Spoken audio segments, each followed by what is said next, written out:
Life can be unpredictable, and planning for the unknown isn't easy. That is why thinking about and putting into writing your wishes for care at the end of your life are so important. Today we'll talk to several experts about what advanced care planning is, as well as how and why you should do it.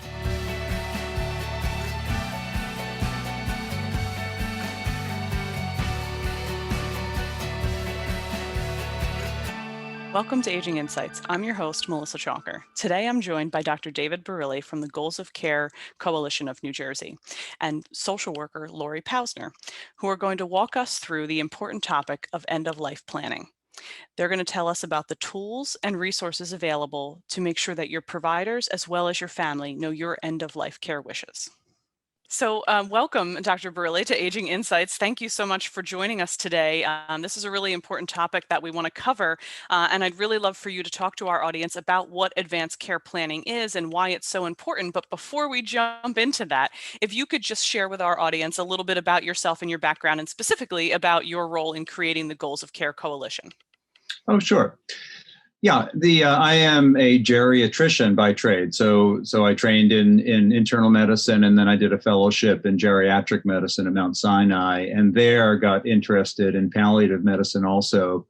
So over the last 20 some odd years, I've had a practice in geriatrics and palliative medicine.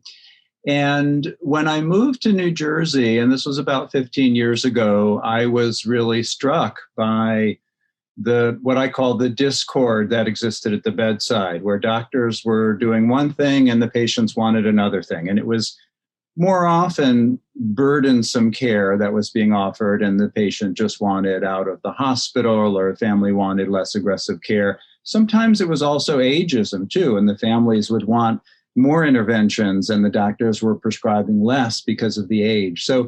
So I began researching this and learning more about this problem at the bedside, and came across an organization called the Dartmouth Atlas. And the Dartmouth Atlas is an online publication that measures variations in healthcare utilization across the United States. And you can go to the Dartmouth Atlas and compare New Jersey to Montana. You can compare my hospital to your hospital.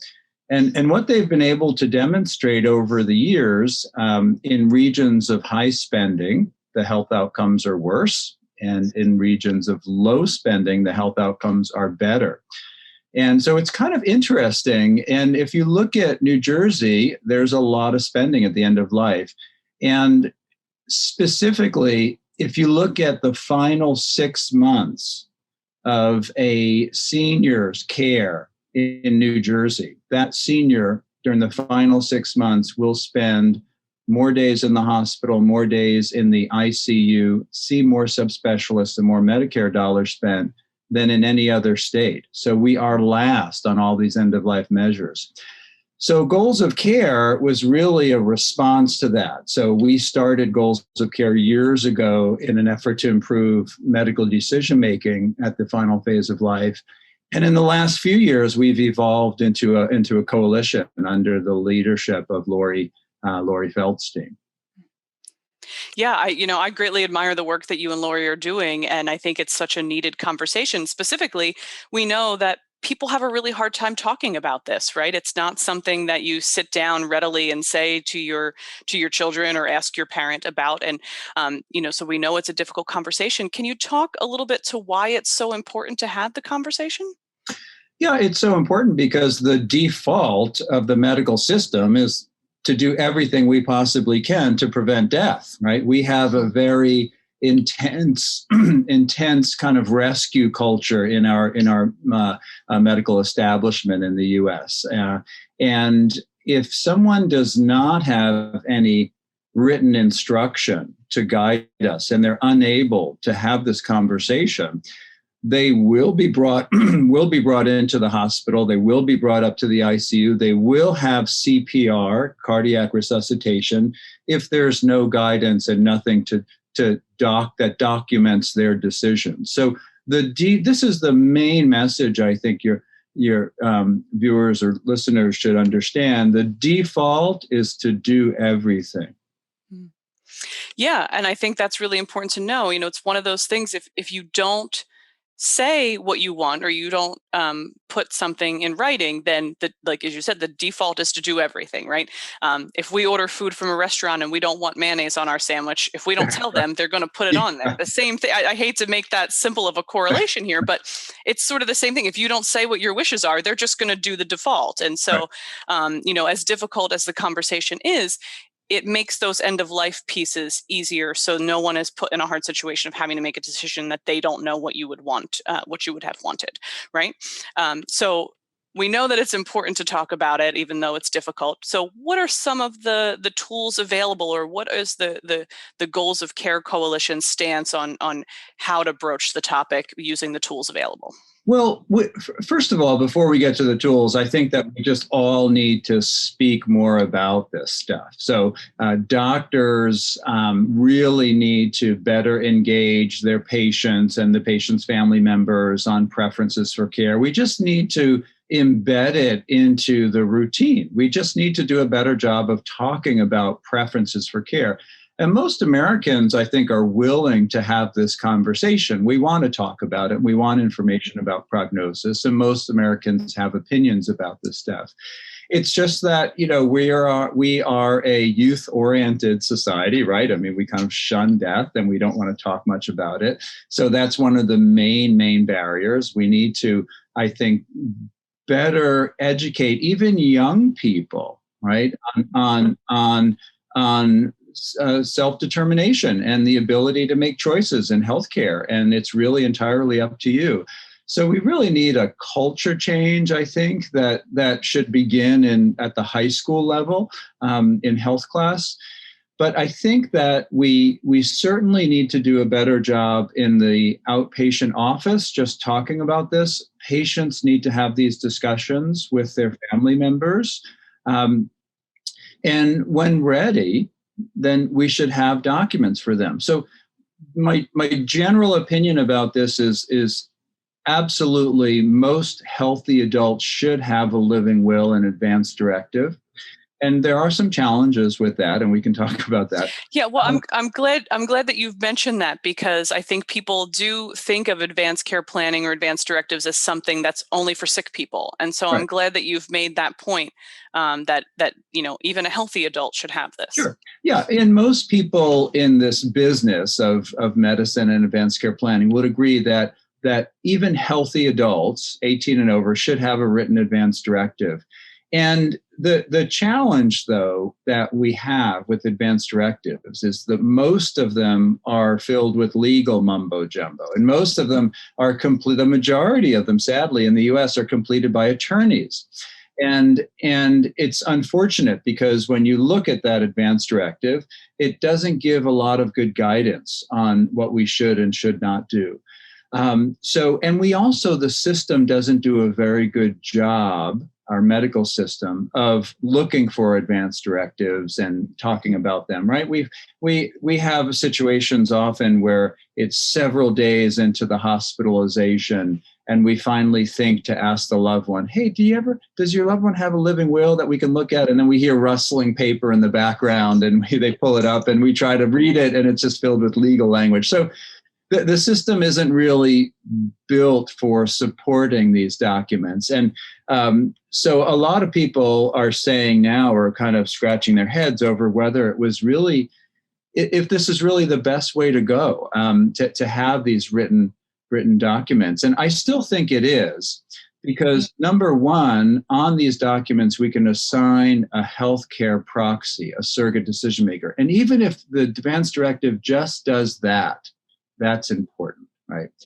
The other point to make about advanced directives, for those people who don't have one, I always tell them the research that's done on this. For those people that are in the ICU, that are critically ill or terminally ill in the ICU, if the doctors can reference an advanced directive that speaks to this situation, then the decision maker for that person, when they need to make that decision of removing life support, they have an easier time. And the chances of them having PTSD or depression in the 1 year following that decision is much less, right? If there was no advanced directive. So for those two reasons, assigning a healthcare proxy and reducing stress on family, it's really important to have an advance directive. I have an advance directive. And I the do night too. before, yeah, good. So, the night before I had some major surgery years ago and I was out for 3 months and it was really a big deal. And the night before I went to the OR, I showed my wife my living will and we had that conversation and I felt good about it. I Yeah. felt at least I gave her some instruction. Yeah. Life is unpredictable and we don't know what's going to happen. And so I think that's the driving piece there for your statement about even a healthy person should have an advance directive, because we don't know what's going to happen. And how much easier is it, not just for ourselves, but for the person responsible for making any decisions for us, Right. or the person who would be put in that place of making decisions, how much easier would it be for them if they know what we want Right. at the end of our lives? So I think that's really terrific. Is there anything else you'd like to share with us about the Goals of Care Coalition, or anything that you all are working on right now that helps to bring this conversation to light? Well, we're really focusing now on PULSed and the PULSed form. So for your viewers, PULSed is Practitioner Orders for Life-Sustaining Treatments. And that is a single-page set of medical orders that ask about what the goals of care are, what the scope of care is, whether someone should receive aggressive interventions, whether they should go back to the hospital or not, and whether they should have CPR if the heart stops, right? So while we just said advanced directives are for all healthy adults, and that's true, even for frail elders, but the PULSed form is built for and intended for that person in their final year or two of life.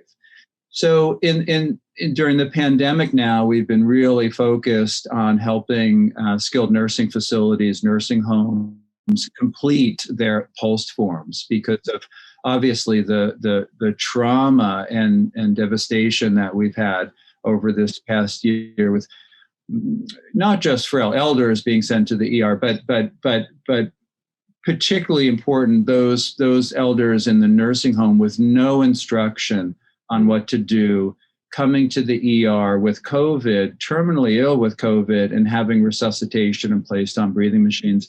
It's a real burden. So we've been trying to have this, we've been trying to encourage nursing facilities, decision makers, right, to have these conversations in advance of the event and complete the PULSed form. So while advanced directives are for healthy adults, PULSed forms, regardless of age, is for someone entering their final year or so. So your viewers can see a lot of what we're doing on our Goals of Care website at goalsofcare.org. And we actually have a lot of nice short videos to learn a little bit more about PULSed. I'm glad you mentioned the website. I was going to ask you to tell folks where they could find more information, because there are a lot of great resources there. And I know that you do some educational things as well. So if people are interested in videos or webinars or future events, to check out the website for all of that stuff. So thank you so much, Dr. Burleigh, for taking the time to join us today. Your expertise in this area is very valuable. And I know that our viewers have probably learned a lot from our brief conversation. So thank you. Thanks for having me. So, Lori, thank you so much for joining us today. I'm so happy to have you here. As you know, we're here to talk a little bit and teach our audience about what advanced care planning is. But before we jump right in, why don't we take a few minutes for you to give our audience an idea of your background and your experience as a social worker? Okay, thanks. Thanks for having me. I am a social worker. I've worked in a variety of settings. Most significantly, I worked with hospice for 20 years, and I'm a psychotherapist in private practice. And for the last probably about 4 years, I've been working with David Burleigh, Dr. Burleigh, doing end-of-life medical decision-making and helping people generally in the hospital and their families fill out PULSed forms and other advanced directives. Yeah, thank you. That is wonderful work, and it's such needed. In our conversation we just had with Dr. Burleigh, we talked a little bit about how this can be a difficult thing to talk about with families, and so we definitely want to get your, perspective on that. But before we do that, I'd just like to, for our audience, if you could explain what we mean when we say advanced care planning. What is that? What does it entail? How do we define advanced care planning? So advanced care planning can mean a lot of different things, both legally, but what we're talking about today has to do with advanced planning around medical decision making, right? That's, yeah. So the primary things that are important, I'm assuming David probably went over this, so I don't want to repeat too much, are the an advance directive that is often referred to as a living will, and choosing a healthcare representative. And then if you are in a certain phase of life, we usually say the later phases of life, a POLST form or something similar. I like to look at advanced planning in a much sort of broader way, which is I grew up in a family with a medical family. So we were talking about very detailed things from minute one around the dining room table. So that's definitely the way I lean. And it's always helpful when a family has had this as a part of an open conversation. For instance, someone that the family knows gets diagnosed with some dreadful illness. That is a great time to talk about how do you make the decision about what treatment to pursue or what treatment not to pursue, whether the person is young or older. If your mom has been saying for 20 years, I would never do chemotherapy, it doesn't mean that she won't, but she's certainly given you a sense of where she leans and what her basic philosophy is. The other one that I bring up all the time when I'm talking to people about POLST is if you've ever heard a news story about someone, in a coma after a car accident, who's on life support, that is such a great opportunity to talk about your feelings about life support and what would you do, whether it's aggressive treatment or no treatment. And these are natural opportunities for people to sort of think it through and discuss it so that their family has a sense.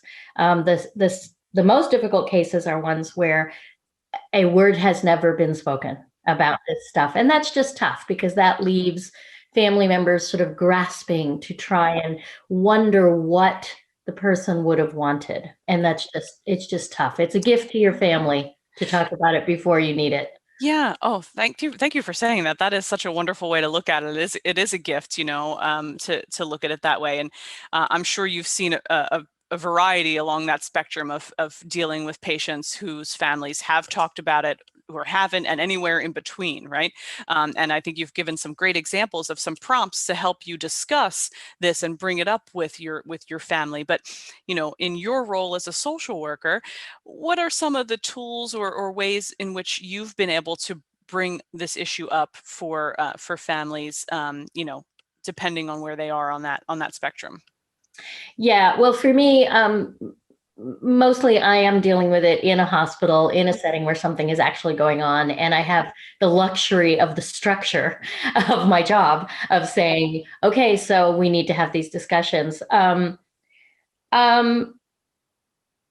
People really need and appreciate guidance around. They need a lot of information. They need a lot of guidance around this. So mostly, I mean, I love what I do, and I think mostly people are very receptive to it.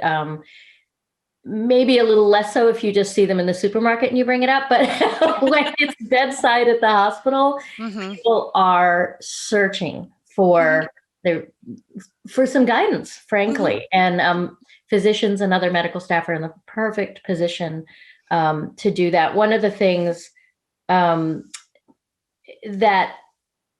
I find most compelling and is the sort of the information people need most seems to be about things like the ineffectiveness of CPR. Everybody thinks, oh, of course I'd want that. Of course I'd want to be intubated and have a tube put down my throat to breathe for me. And once they get the information about how rarely that works, that has an enormous impact. And the other piece, which does come up earlier, that's so significant, is how many people don't ask their doctors, well, what are the odds that this treatment will work? And what would happen if I didn't do it? Because people are often really disappointed to find out that all that chemotherapy really only ever was going to give them another 2 months and at a decreased quality. So that's another place where it comes up a lot, is when you're offered a treatment to say, well, hey, let's get more information. Yeah, I think that's an excellent point. Oftentimes, depending on your background or your life experience, some people are hesitant to ask doctors those kind of questions. They think, well, the doctor recommended this. I should just do it, right? And so I think that's a really important lesson for people to know, that you can ask the doctor, what are the, what are the statistics around this treatment? What will happen? And I think a great question is, what will happen if I don't do it, right? Yeah. So I think that you've been able to provide some real clarity and some suggestions for people here around that topic. We know it's not easy to talk about, but I think folks like yourselves who have a gift in talking to people about this can really educate individuals about the choices that they have and how to make them. So do you have any other tips or recommendations from your experience as a social worker on how to bring up the topic, or tools that you'd like people to know about?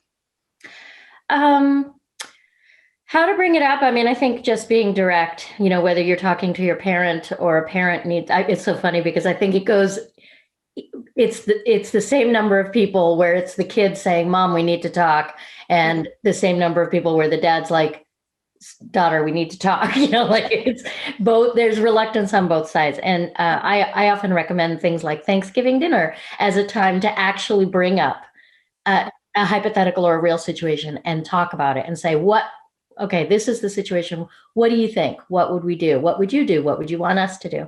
The other important thing is it's really important for everyone to have some kind of an advanced directive at any age. It's just critical. They hardly ever get used. Really, virtually never. But if it's needed, you want to have it. And the reason is, the most important thing is to pick a healthcare representative, a proxy, pick someone who's going to be able to make medical decisions for you, and to not just automatically pick your partner or your oldest child, but to pick someone that will do what you want. The other really important thing is, it's so common that people will pick a healthcare representative and not even tell that person, let alone share their wishes with them.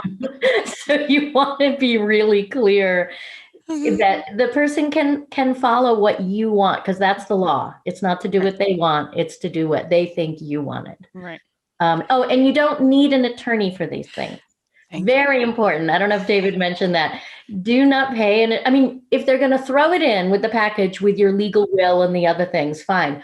But otherwise, there are plenty of excellent forms available for free. And the only way I think that you would need an attorney would be if you know that your kids are going to fight and disagree. And, otherwise, this is super accessible for people.